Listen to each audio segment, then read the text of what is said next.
Hello friends, সবাই কেমন আছো? আশা করি আজকের ভিডিওটা সবার ভালো লাগবে। সবার জন্য ভিডিওটা। আমি আজকে আমার গোপু সোনার অঙ্গরাগ করছি। তো দেখতেই পাচ্ছ আমি রোদেই বসেছিলাম, আর গোপুও রোদে রোদে বের করা হয় না।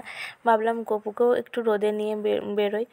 তো ফার্স্টেই আমি আইব্রোগুলো হালকা করে এঁকে নিয়েছি। তারপরে আমি চুলটা রং করা স্টার্ট করেছি। দেখো, এক হাতে ফোন ধরে আর এক হাতে তো করা যায় না, তাও যতটা পারছি দেখানোর চেষ্টা করছি। আমার চুলটা মোটামুটি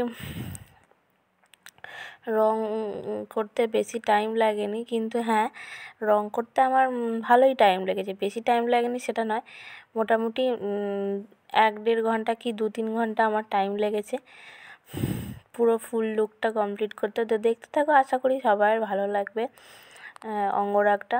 আমি তারপর চোখটা এঁকে নিয়েছি, দেখো। তারপরে আমি যেটা করছিলাম, লাড্ডুটার রং করছিলাম, লাড্ডুটা ইয়েলো রং দিচ্ছিলাম। দেখো, ভিডিওটা ভালো লাগলে প্লিজ চ্যানেলটা লাইক সাবস্ক্রাইব করে দিও, প্লিজ রিকোয়েস্ট রইল সবার কাছে, যারা যারা এই ভিডিওটা দেখবে। তো আমার আগের ভিডিওটা দেখেছো যারা, তারা বুঝতে পারছো নিশ্চয়ই। গপুকে আমি আগের ভিডিওতে দেখেছিলাম যে রূপোর বালা কিনে দিয়েছে, ওটা আমার একটা স্বপ্ন পূরণ হয়েছে। বালাটা পরে সত্যি গপুর হাতগুলো কত সুন্দর লাগছে। দেখো, আমি বালাটা কখনো খুলে রাখি না। তারপরে দেখো, লাড্ডুটার উপর রং করছি।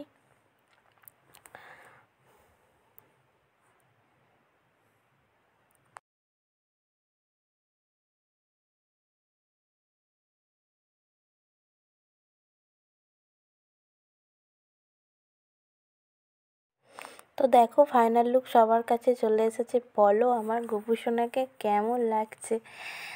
তো ফুল লুকটা তোমাদের সবার কেমন লাগলো প্লিজ জানিও। আর দেখো, গায়ে একটু কলকা করে দিয়েছি, আর গালগুলো একটু ছোট্ট ছোট্ট। আমার না বেশি হ্যাবজা গাবজা বেশি ভালো লাগে না, সিম্পলের ওপর আমি চেষ্টা করেছি। তাও চোখে যে নীল রঙটা ছিল, ভাবছিলাম দেবো না কিন্তু আলটিমেটলি ভাবলাম যে দিয়েই দেখি কেমন লাগছে। সত্যি চোখের রঙটা দিয়ে খুব সুন্দর লাগছে। দেখো, আমি গপুকে রেডি করিয়ে নিচ্ছি। অনেকক্ষণ ছাদে ছিল, তারপরে ওকে রেডি করিয়ে নিচ্ছি। তো রেডি করিয়ে আমি তোমাদেরকে দেখাচ্ছি কেমন লাগছে। দেখো, আমি রেডি করিয়ে নিয়েছি, আমার গপুকে কত সুন্দর লাগছে। তো সবাইকে রাধে রাধে।